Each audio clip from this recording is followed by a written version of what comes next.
Estaba viendo eso. Ahí me dice que ya está grabando. Bueno, seguimos entonces. Ahí yo, en virtud del machete que tengo,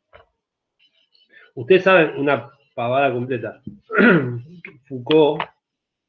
escribía las clases de los seminarios, lo que nosotros vamos a trabajar,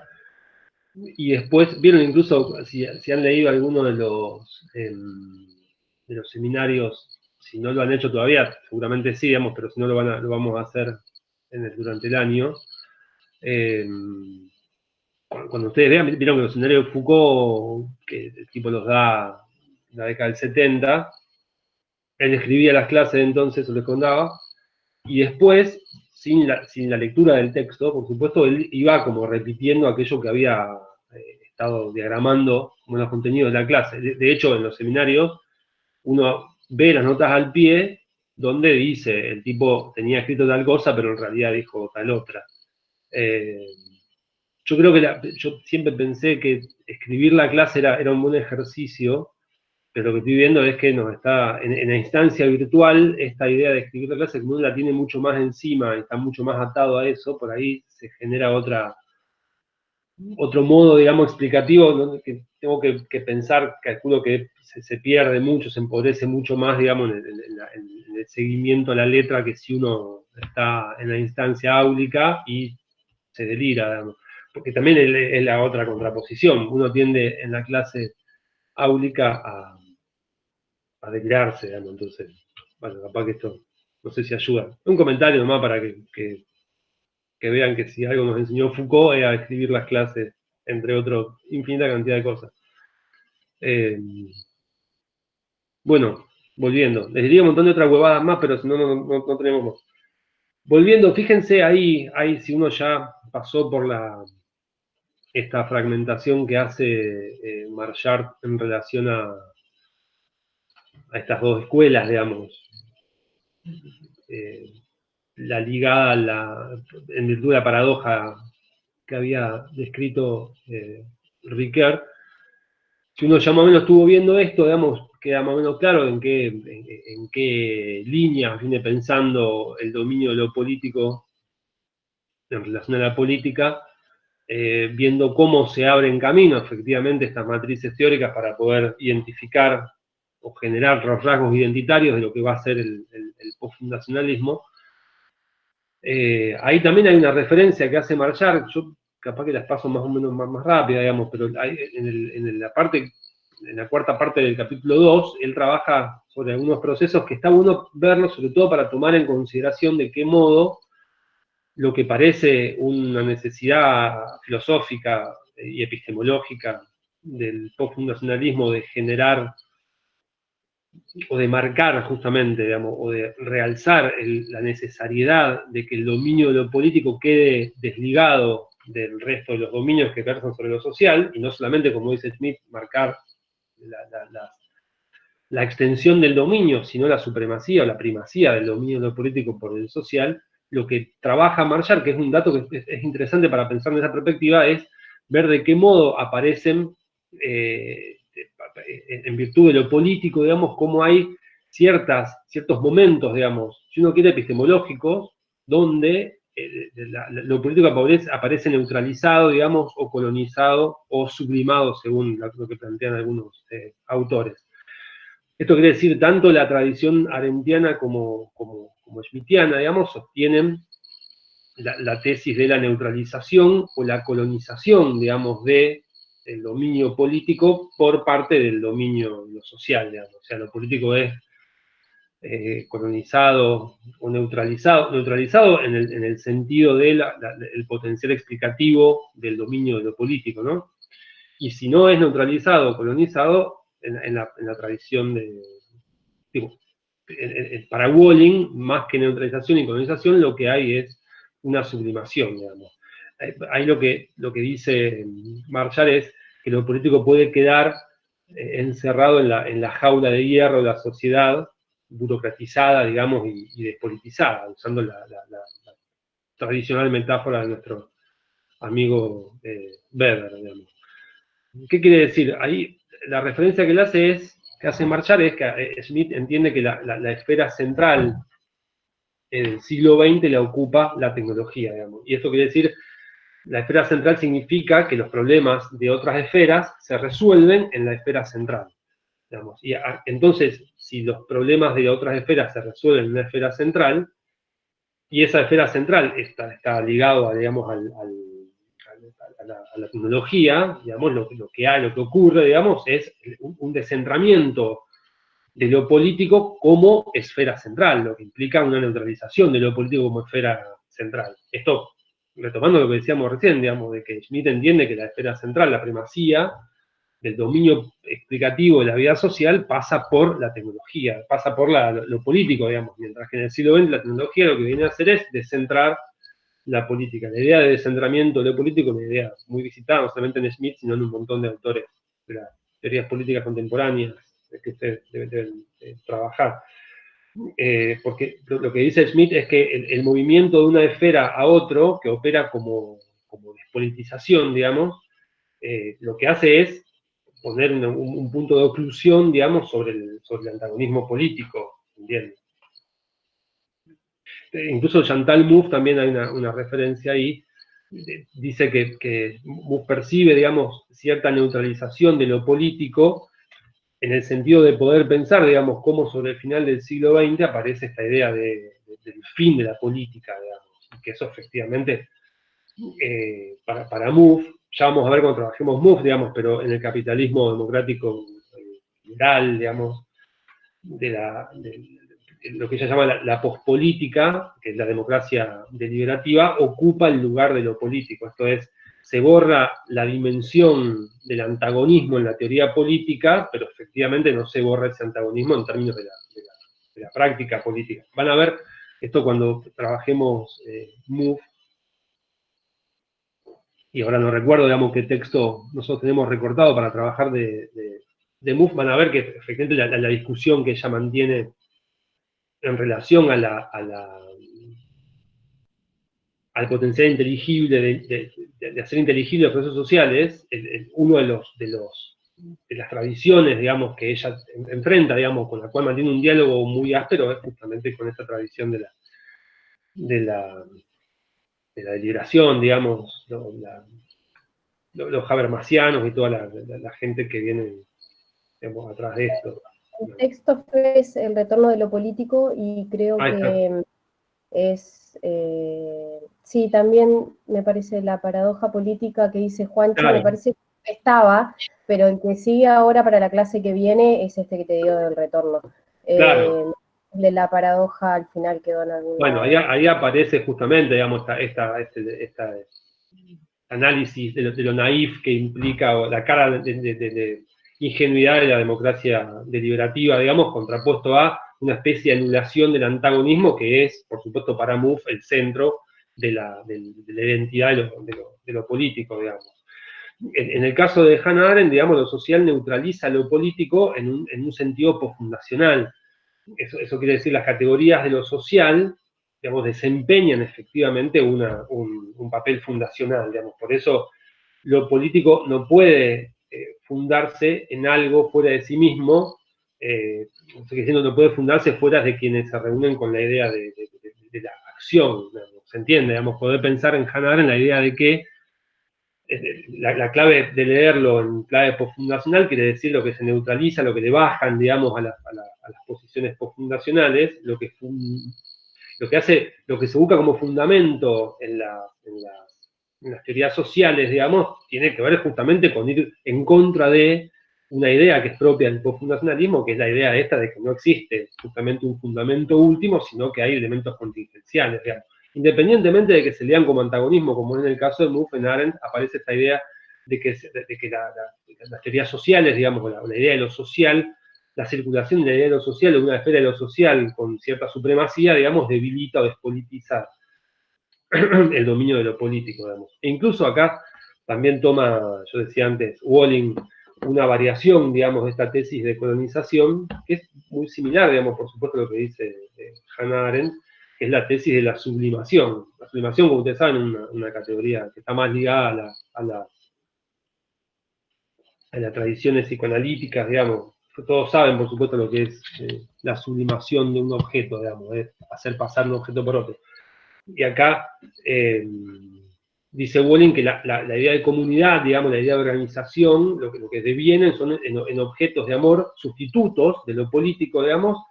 y se sublima justamente en el cuidado general de la sociedad y en un mayor número de esferas sociales, digamos, que empiezan a politizarse deficientemente. A ver si esta idea de comunidad, por ejemplo,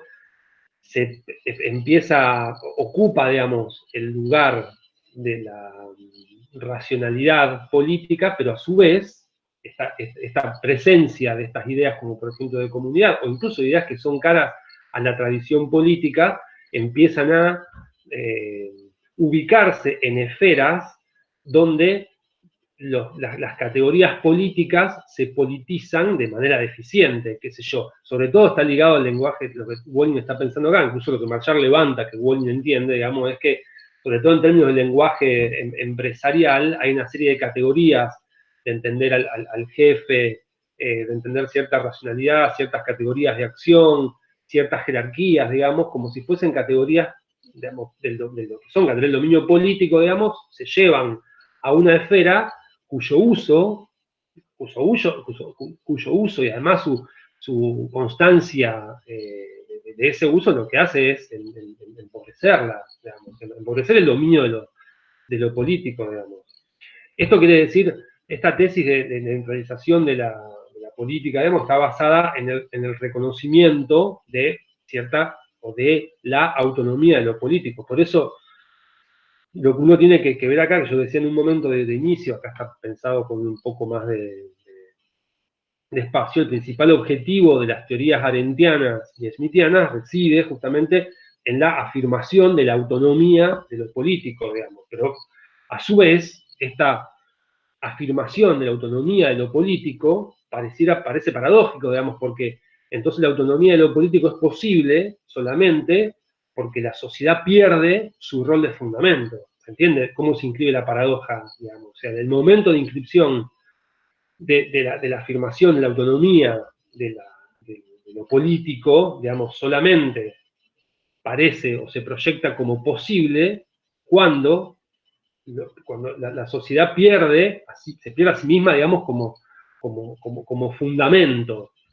El corrimiento aparece como un elemento paradojal. Vos podés aparecer como fundamento cuando es justamente un borramiento de aquellos objetos, digamos, que parecen fundantes de la vida social. Digamos, incluso más. Lo que aparece acá, digamos, es que afirmar la autonomía de lo político, lo que hace es invertir las condiciones y poder pensar en que lo político va a emerger como instituyente de la sociedad. En este sentido, lo político sería la instancia que funda y que desfunda lo social. ¿Entienden cómo funciona? Cuando uno trabaja en esta lógica paradojal, esta instancia de poder darle autonomía a lo político y de desprenderlo de una búsqueda de un fundamento último, va a ser inscribir a lo político, al dominio de lo político, como la instancia que funda la posibilidad de pensar lo social. Pero es una instancia, por supuesto, que está ligada al acontecimiento y está ligada a la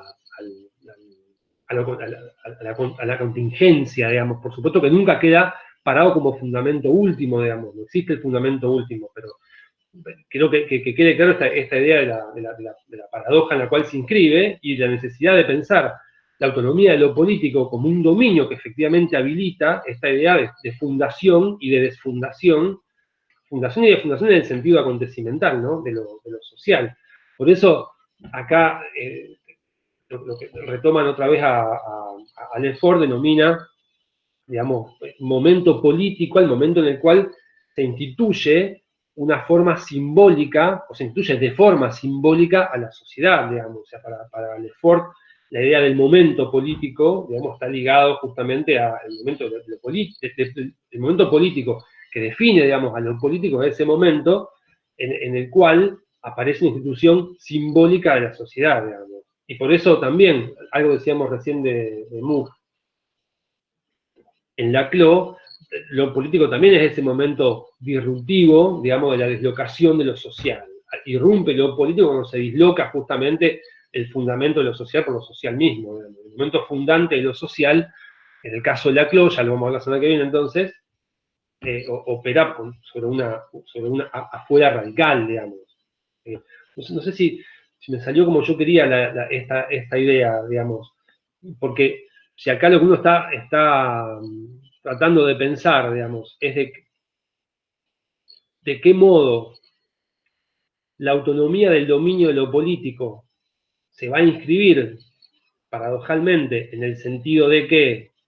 se puede inscribir como una especie de fundamento contingencial lo político solamente en el momento en que la sociedad pierde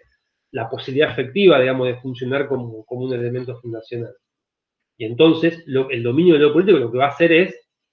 hacer inteligible una serie de procesos, digamos, ligados a lo social,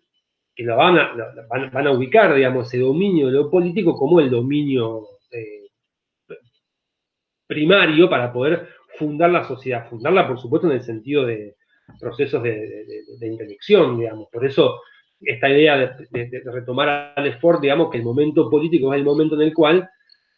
la sociedad se incluye en una clave simbólica, digamos, en una clave de una posibilidad de recurso explicativo, no la sociedad como tal, por supuesto, una sociedad en los términos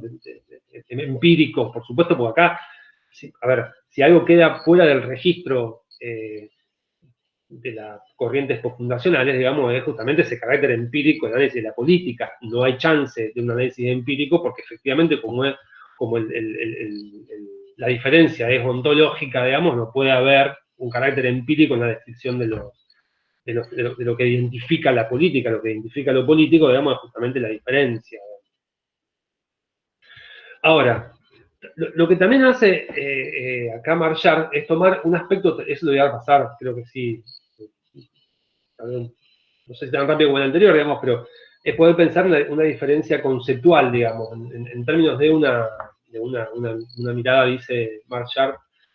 una visión diacrónica, digamos, esto es, en términos de una evolución, si uno quiere mal dicho, digamos, conceptual. ¿Cuándo uno puede pensar justamente cómo se puede pensar en términos diacrónicos, digamos, el momento de lo político? Y acá hay tres elementos que nos habilitan a pensar, o que nos permiten usar de clave, digamos, como para pensar el momento de lo político. Digamos. Un elemento es entender lo político cuando lo político indica, digamos, lo específico de la política, en qué momento lo político indica lo específico de la política, cuando lo político como segundo elemento, cuando hay una autonomía de lo político en relación a la moral, a lo económico. Y el tercer elemento, además de lo que implica lo específico de la política, la autonomía de la política, es, esto que describíamos hace un ratito, la asunción de la supremacía de lo político sobre lo social, digamos. Que este es el momento de institución y destitución de la sociedad, digamos, para identificar estos tres elementos, digamos, tanto lo específico, la autonomía y la supremacía. Lo que es necesario, digamos, es poder separar lo político de la política y entender que la política es solamente, o funciona como, un subsistema dentro de lo social. Ahora, Marchard, para explicar esta posición, digamos, o estos tres elementos, o estos tres elementos que permiten identificar el momento de lo político, evoca a Sartori, que es un autor que yo me imagino que nosotros cuando lo trabajan en la carrera, Sartori es un excelente manual, digamos, y que por ahí en algunas claves de aproximación o de análisis teórico, Marchard entiende, digamos, que comete ciertos errores, que es una percepción que creo que toda la gente que estudia ciencia política o filosofía política puede compartir, digamos, que Sartori es un autor de lectura insoslayable, efectivamente, pero bueno, no voy a hacer una observación sobre Sartori, la va a hacer Marchard de parte mía, digamos. ¿Por qué invoca a Sartori? Porque Sartori lo que hace es explicar a Maquiavelo y a Hobbes, digamos, como los autonomizadores de la política, digamos. Sobre todo en Hobbes, digamos, lo que plantea Sartori es porque Hobbes restringe el momento de la política donde el orden, justamente, la emergencia del Leviatán, digamos, se establece. Pero, dice Marshall, se pierde, Sartori, que el pacto sanciona justamente el fin de la política, digamos. Lo que está planteando Marshall justamente es que Hobbes es uno de los pensadores que sacrifica el momento de lo político, pensado el momento de lo político como momento estratégico, digamos. ¿Se entiende? Al ser, digamos, el hecho, esto creo que alguna cuestión habían preguntado previamente, digamos, pero en el momento del pacto aparece justamente el fin de la política, porque el pacto lo que libera, digamos, es justamente tanto la concordia como también libera la posibilidad de antagonismo, digamos. Por eso, lo que en realidad trata de decir Marshall, dice Marshall efectivamente, es que el momento político, el dominio de lo político, se debe leer como un momento estratégico, digamos, o sea, como un momento fallido, acontecimental, contingencial, pero como un momento que justamente sanciona, abre, pero que después, en sí, en términos, digamos, ontológicos, se pierde como tal, digamos. Lo que implica que entonces, si en Hobbes hay este elemento de sacrificio de lo político en virtud de un pacto, digamos, en Maquiavelo justamente es distinto, porque en Maquiavelo el problema es justamente abordar estratégicamente una situación que siempre es infundable, o por lo menos en Maquiavelo, en los términos ontológicos, digamos, la situación es, esa posibilidad de captura de los fundantes está ausente, digamos. Está, por supuesto, siempre parcialmente fundada en el elemento óntico. Yo digo, tomar esta referencia para poder pensar que cuando, en relación a lo que preguntaban hace un rato, digamos, de cómo sobre qué teorías o sobre qué elementos o cuáles son los paradigmas fundacionales sobre los cuales los postfundacionalistas pueden decir algo, esta aseveración de Marshall, de decir, bueno, Sartori en realidad plantea que efectivamente esos momentos son el momento de lo político, lo que nosotros en una perspectiva postfundacional tenemos que entender que lo político se identifica en virtud de la estrategia, de lo contingencial y el acontecimiento, y no en virtud de un elemento fundador como es el pacto, digamos. Por eso dice, si la historia del pensamiento político se monta, digamos, como un juego estratégico sobre la contingencia, que sería el momento maquiaveliano, hay esta repetición de estos momentos, en todo caso, el análisis de estos momentos como juego de contingencia, digamos, se dio pocas veces en clave teórica, digamos. De hecho, Marshall lo que dice es esta concepción de lo político en la clave de estrategia contingencial aparece en Maquiavelo, se da con muy poca frecuencia en el siglo XIX, en algunos casos de algunos filósofos alemanes, y se da en el siglo XX con los franceses, esto que nosotros hablamos de entrada, digamos, y después se da, por supuesto, con la diferencia política del pensamiento postfundacional propiamente dicho. Entonces, para Sartori, esta separación en Maquiavelo, digamos, esta separación en el sentido que permite habilitar el dominio de lo político en el marco de la estrategia de la contingencia, es decisivo, pero falta algo como precondición. Esto es decisivo, el momento maquiaveliano es decisivo, pero falta otro elemento más para autonomizar, digamos, el campo, el dominio de lo político, digamos. Separar, digamos, lo que falta es separar el dominio de la política sobre el dominio de la sociedad. La separación que se da efectivamente en el siglo XVIII de la economía respecto de la vida social y la separación que se da de la política respecto en el siglo XIX de la sociología. Esto quiere decir, además de que efectivamente hay un momento de poder inferir que la dimensión de lo político queda fundada, o esta posibilidad de entender el dominio de lo político como un campo estratégico, digamos, la contingencia que aparece en Maquiavelo, hay un segundo movimiento que está ligado, digamos, a poder autonomizar el dominio de lo político de las otras ciencias sociales, la economía y la sociología en general. Pero fíjense que ahí en este paradigma, lo que uno podría pensar es, cuando Marchard habla de las teorías sociales, habla de sociologismo, y que no está mal, de un modo que uno puede hablar de economicismo, digamos, que son las teorías propias del siglo XIX, digamos, que lo que tratan de generar es una especie de marco teórico con tendencias universalistas, y que efectivamente son muy exitosas, digo, en el campo de la sociología, bueno, la teoría económica del siglo XVIII, ni hablar, digamos, es una teoría que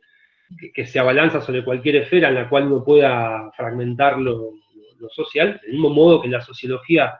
del XIX, sobre todo en el paradigma de la sociología científica, también son teorías, digamos, que lo que vienen a hacer es justamente, al autonomizarse, a pensarse como disciplinas autónomas, lo que generan es un momento en el cual aparece un campo de potencial emancipación del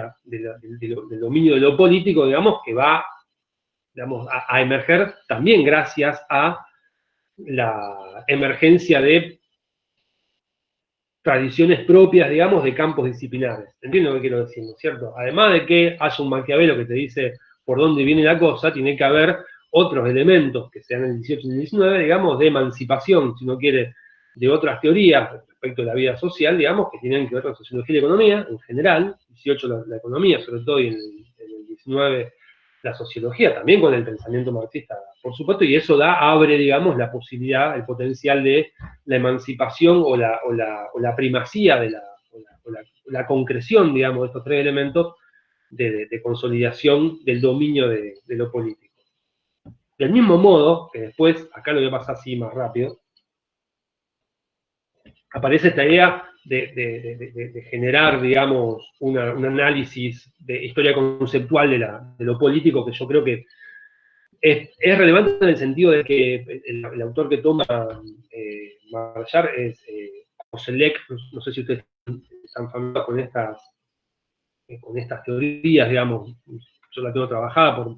la vía de la psicología, qué sé yo, donde aparece, donde lo que se visita, digamos, es este potencial político del contenido de las categorías lingüísticas, digamos. Porque lo político que afirma no solo la autonomía, sino la supremacía del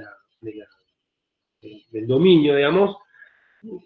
afecta justamente a la cuestión relativa a la naturaleza ontológica de la sociedad.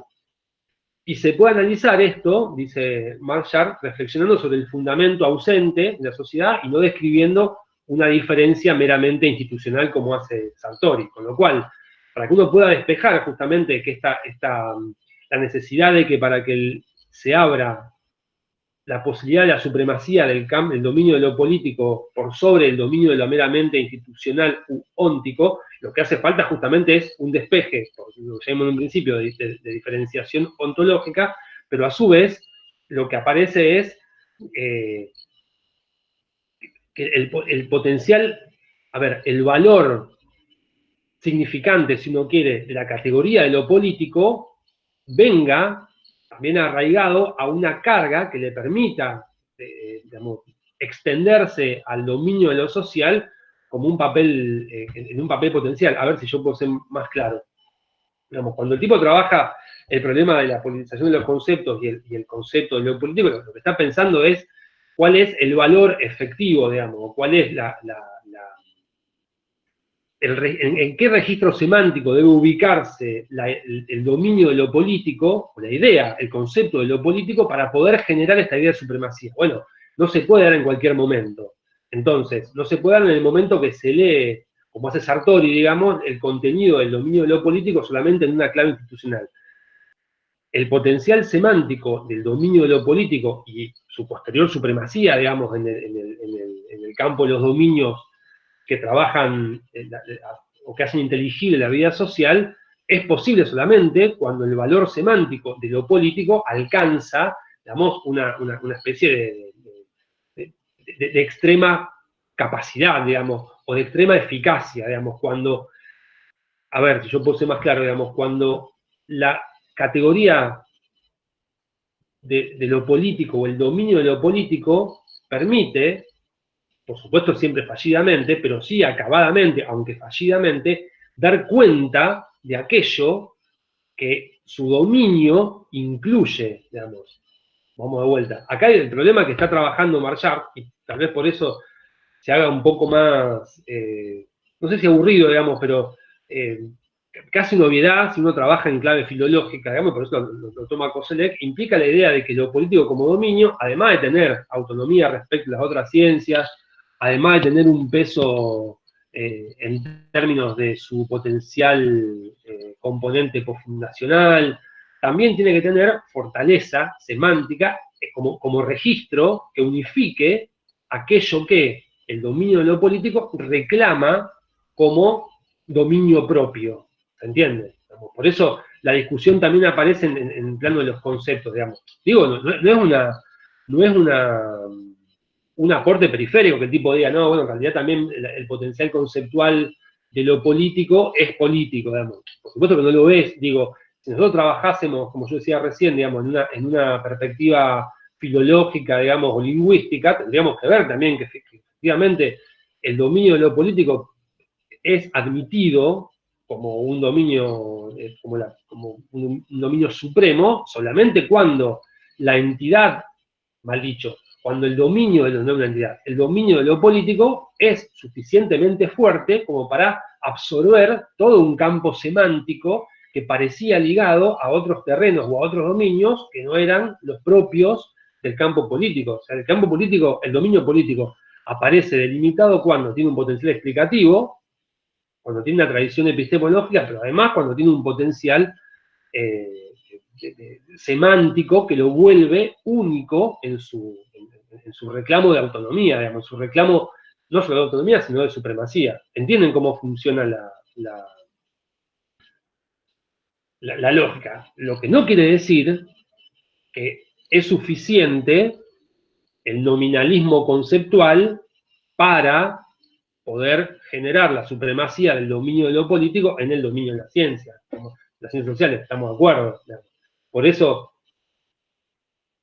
justamente en la última fase de este primer capítulo, lo que va a trabajar Marchard se llama, la parte 7, la crisis de lo social, rasgo necesario justamente para el predominio de lo político, para la supremacía de lo político, la crisis de lo social, o por qué no es suficiente el nominalismo conceptual. Claro, porque no es suficiente solamente la capacidad semántica de, digamos. La pregunta es, ¿qué permitió entonces la acuñación del concepto puro de lo político, primero en Alemania y después en Francia? Fíjense que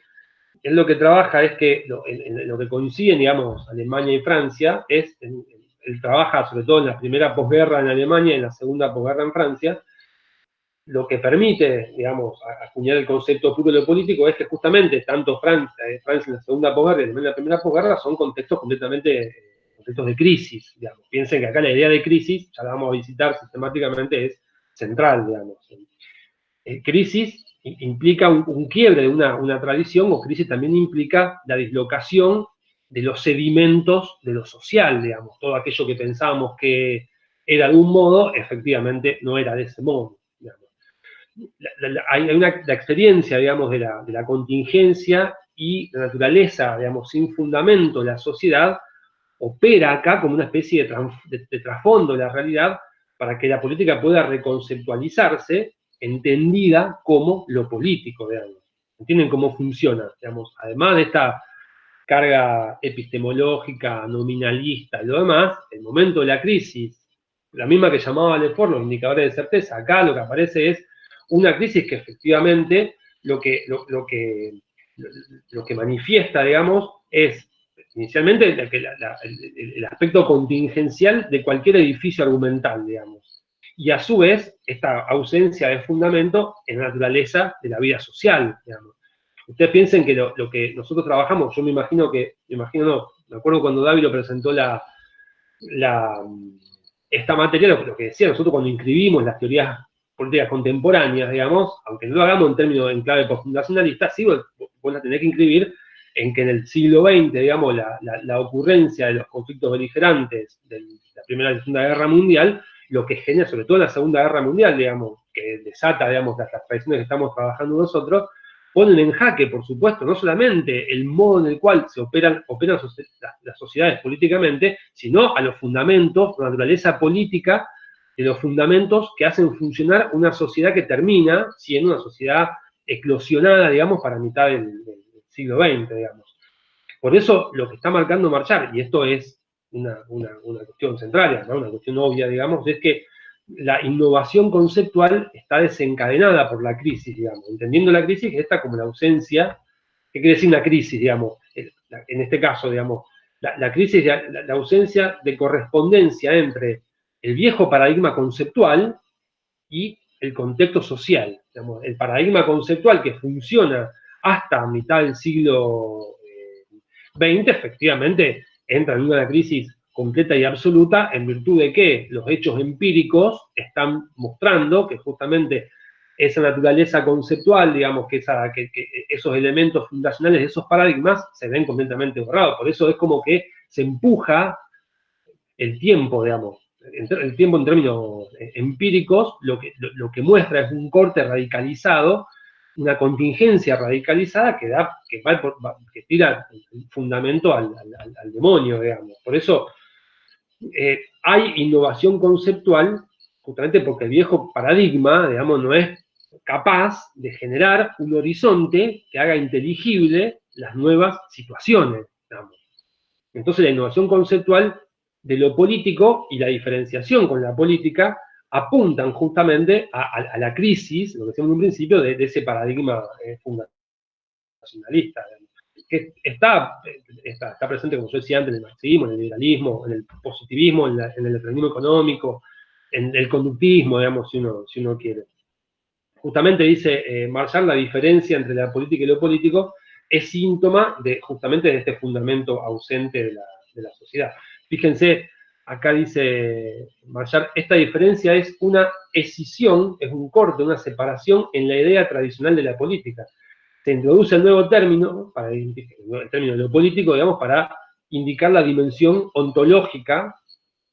la dimensión de institución o destitución de la sociedad, y la política se usa como término relativo a las prácticas, que decíamos antes, las prácticas ónticas de la política convencional, digamos. Por eso es tan importante, en el principio de la presentación uno trataba de relevar que esta idea de la inclusión de la diferencia ontológica es el corazón que permite poder pensar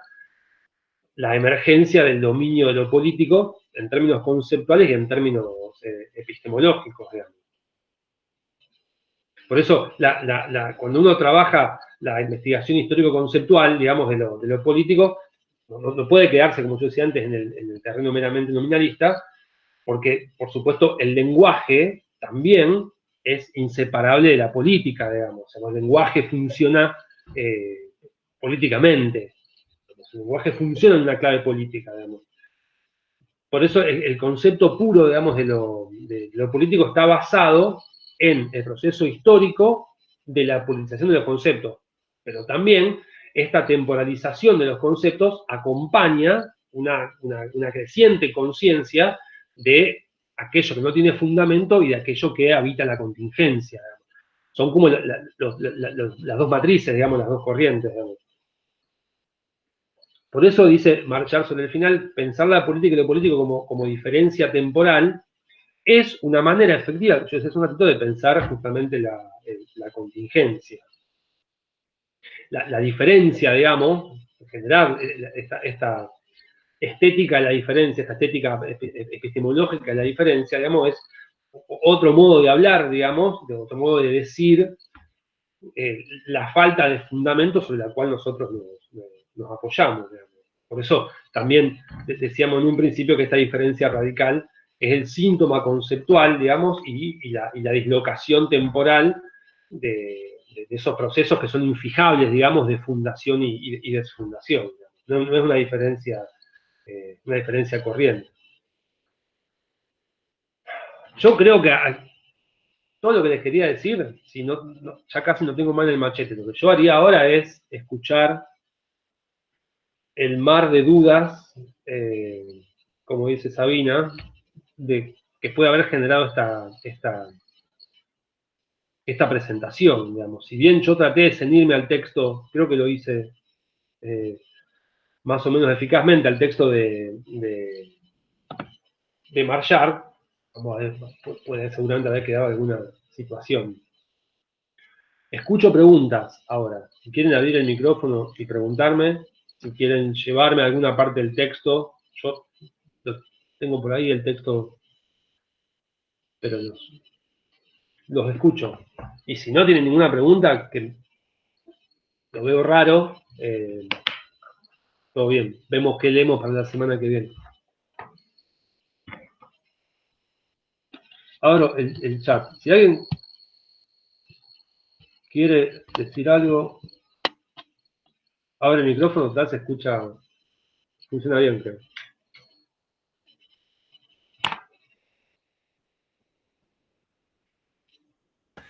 Ahí Fernando, Juan te habla. ¿Qué haces, Juan? Bien. Yo ahí me quedo picando cuando recién me unía, por eso no te interrumpí ahí, y después quería ver si en el devenir del texto se explicaba esto de que los estructuralistas quedaban en la parte científica y que quedaba, digamos, para una parte más ontológica, filosófica, estos autores. Sí. Yo la verdad ahí,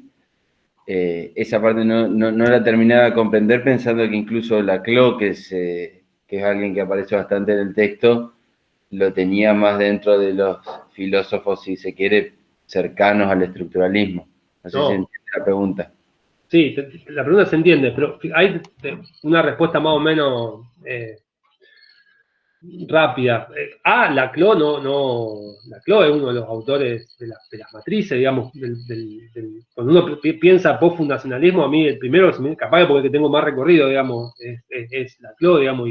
y Mouffe. Capaz que nosotros cuando trabajemos en la clave post-fundacionalista, los textos de Laclau, queda mucho más claro por qué el tipo está mucho más ligado, digamos, a esta tradición post-fundacionalista, digamos, pensando en la cuestión de la diferencia ontológica. Solo una cuestión ahí nomás, traía los pelos si quieren, que después la vamos a trabajar. Ustedes piensen que para la lógica del populismo laclausiano, digamos, la idea del exterior constitutivo es el punto A para poder pensar la constitución de los populismos, digamos. Si no hay un exterior constitutivo, digamos, a base de diferencia, de antagonismo, digamos, está frito. Lo que sí ahora puedo pensar es que uno puede ahí tener esa consideración de Laclau como un autor ligado a los estructuralistas, porque las dos matrices, una de las dos matrices que trabaja Laclau para presentar su posición es el psicoanálisis lacaniano, digamos. Lo que pasa que él lee Lacan no en la vía postestructuralista, sino justamente en la vía que a él le sirve para poder leer algunos aspectos de la noción de diferencia en Lacan, digamos. Claro, y la idea particular del significante vacío también, que él separa mucho por ahí. Claro, pero en esa idea el tipo queda muy ligado a una lectura del lacanés, digamos, que es propia, digamos, del momento que el tipo está generando teoría, que después está mucho más diseminada por otros ámbitos, digamos. La idea del significante, cuando uno trabaja el significante en Laclau, no es análogo inmediatamente, no es punto a punto, digamos, vis a vis con el significante lacaniano. Eso por un lado. Por el otro, ahí incluso uno podría pensar una respuesta a lo que vos preguntaste en el texto, en la entrevista de Derrida, donde Derrida justamente dice que el estructuralismo tiene todavía, incluso en el mismo texto de Deleuze, digamos, el estructuralismo no abandona nunca esa idea de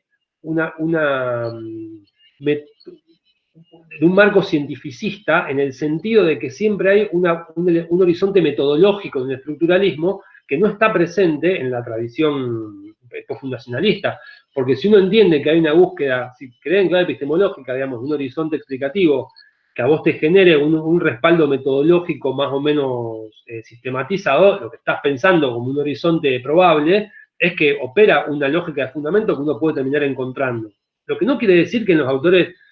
estructuralistas, y por eso uno podría pensar, vos me decís, bueno, entonces si Foucault es un estructuralista, está buscando el fundamento. No, porque en Foucault tampoco hay uno no puede decir que Foucault es un autor de P a Pa, de F a T, digamos, a L, es un autor que busca justamente un elemento fundante, por eso no es un autor estructuralista, digamos. Porque sí, pero sí, efectivamente, en las tradiciones estructuralistas Tukur, qué sé yo, en el caso, por ejemplo, de Althusser, capaz que el más explícito, digamos, porque en una tradición marxista, efectivamente lo que hay es un desarrollo, un horizonte metodológico que no lo pone nunca en ningún momento dentro de la tradición postfundacionalista, porque justamente lo que diferencia es que el postfundacionalismo abraza directamente un impacto de la filosofía heideggeriana, con todo lo que eso significa, y lo que trata de buscar, o de arrancar, es una visión progre, digamos, de la filosofía heideggeriana. Y la lógica de la diferencia ontológica es una diferencia que está establecida en la filosofía heideggeriana. Entonces, si vos abrazás por ese lado un modo en el cual vos concebís la contingencia, el tiempo,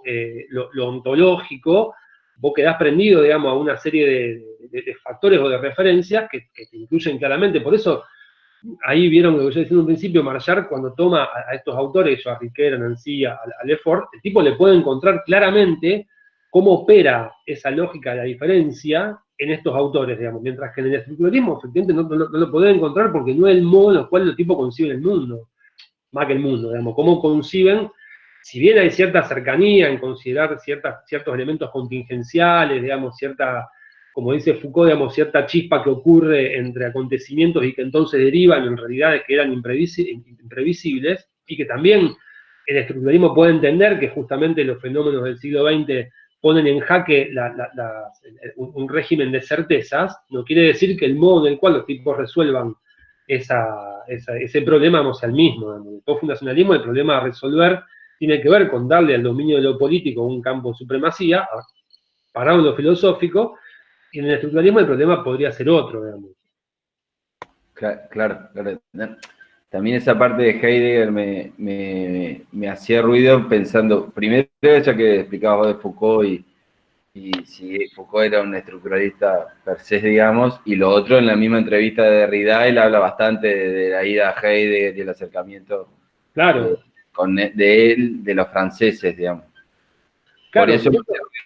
esa parte, pero claro, la diferencia científica-filosófica. Claro, aparte, lo que está claro que lo dice Marchard de entrada, es que las corrientes del siglo XX, efectivamente, hay como dos cachos, digamos, que buscan hacer un heideggerianismo, digamos, mal ligado a cierto pensamiento progresista. Por un lado, los estructuralistas, y después las derivas postestructuralistas, y por otro lado, estos muchachos. Marchard nos encarga de, por lo menos en este texto, digamos, de poder pensar cuál es un marco epistemológico tan acabado en los estructuralistas como lo hace con los postfundacionalistas, digamos. Por eso nosotros cuando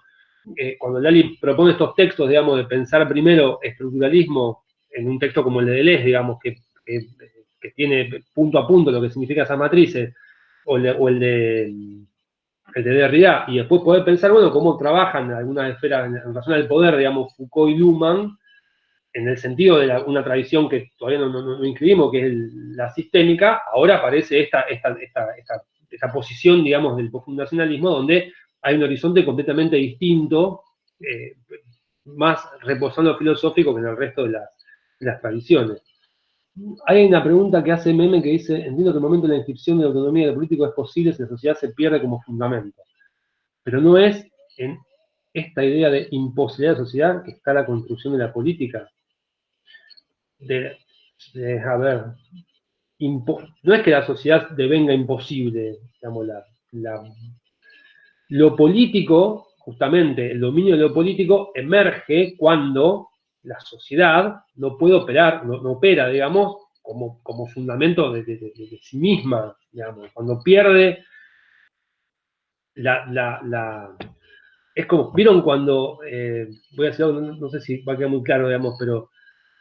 ¿vieron cuando Weber trabaja la idea del desencantamiento del mundo? Digamos, bueno, imagínense que acá hay una cosa como una especie de desencantamiento del mundo en clave epistemológica, digamos, cuando no aparece modo efectivo de poder generar un dominio que dé cuenta de aquello que parece tener alguna forma, lo que los tipos vienen a plantear es, no, justamente, en la ausencia de cualquier elemento extra ontológico, no se puede encontrar,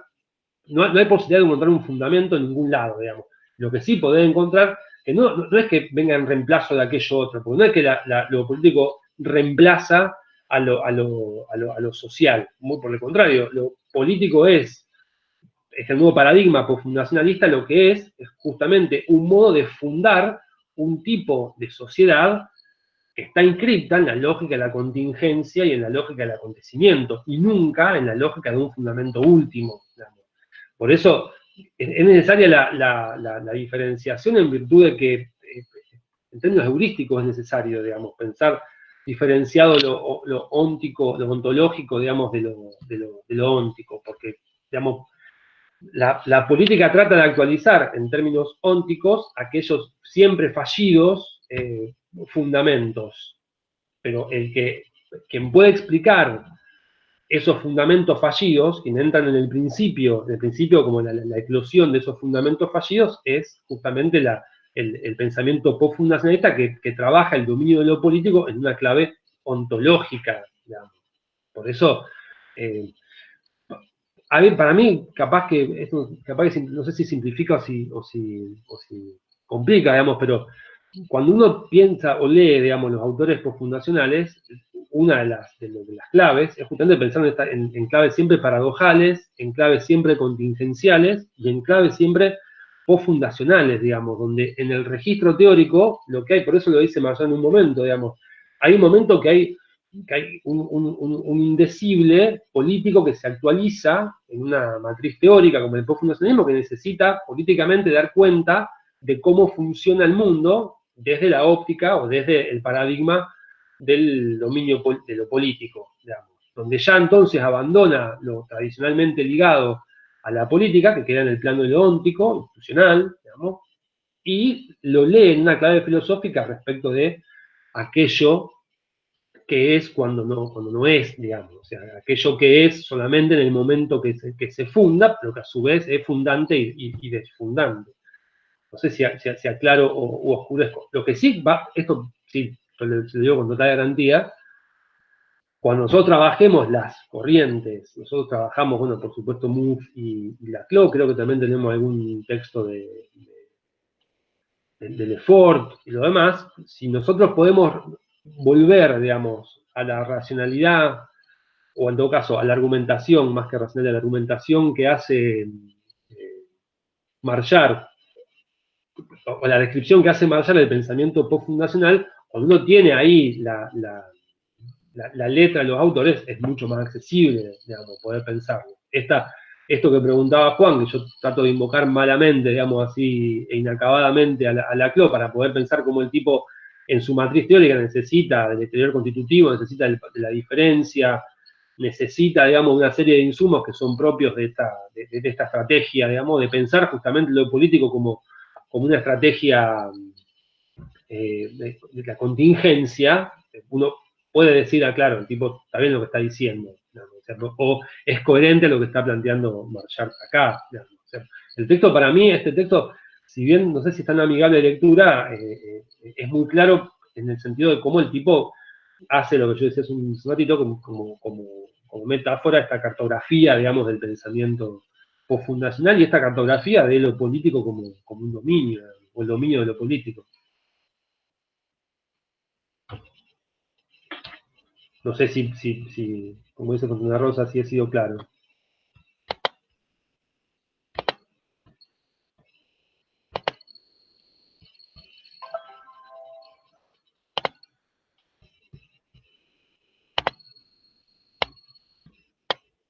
Corta la grabación, me dice Alina. Tiene razón.